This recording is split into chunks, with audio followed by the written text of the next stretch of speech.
Hello po, magandang gabi. Dito na naman si Kalbong Gwapo. Wala magawa. Medyo ba nag-ano kasi.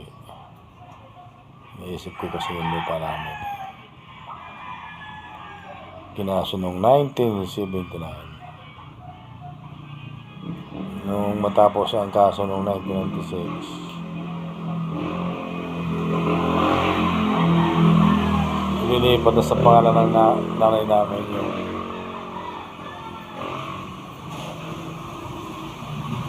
lupa. Kaya nakatitulo na sa Arena Bilasquita. Ang ginawa ng mga taga-Garayan na ma-receive nila yung titulo, ipinamahagi nila noong 1996. Hindi mo lang na paliwanag kung bakit ipinamahagi nila yung lupa namin. Akalain mong nakita lang na Arena Bilasquita, pinamahagi na ng Agrarian Villanueva, Curiaje, Azor. Hindi ba nila nalaman itong magkakapatid sila na nakikipaglaban doon sa kaso?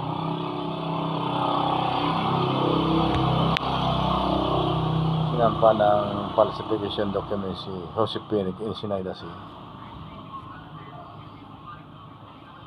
Itong magkapatid yung tatay namin Kaya na etal yun Alain mong binigay doon Villanueva, na Curiaje, Mendoza, Azor. Alain mong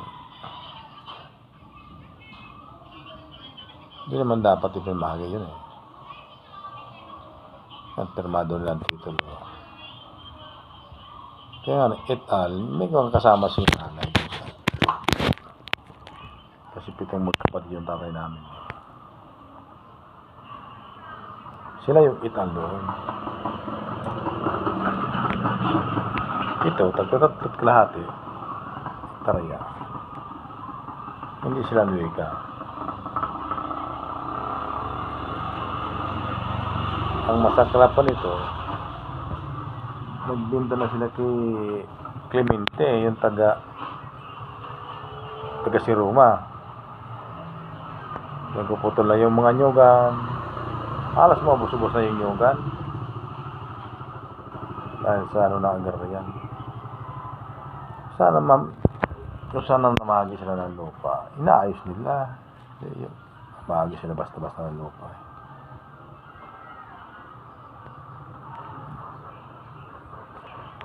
Sabi nga, kung sila magkapatid kulang pa yun Tapos sabihin nila wala sakto na, wala kami sakto nandun kami sa lupa. Sila nga nagpala sa amin Saka kinaso ang lupa. Hindi matawag na bando na. Kinaso, kaya nung mapunta na sa amin yung titulo noong 1996, sabay na ang pinamahin ng Gray. Hindi naman sila pwede tumanggi, nakapirma sila Pirmado nila Imelda Ane, Alex Romero, Banano Saavedra. Meron pang isa, hindi ko mabasa yung isa sa maliit yung pirma. Pirmado nila, kaya wala silang magawa. Kausap ko lang yan sa taga-Garayan sa Bagakay. Palisin nila si doon. Si Clemente. Si Roger na Clemente. Tapos passing siya doon sa karapatan niya sa lupa namin.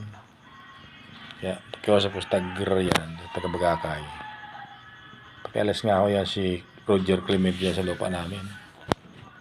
Hindi kanya yung lupa na yan.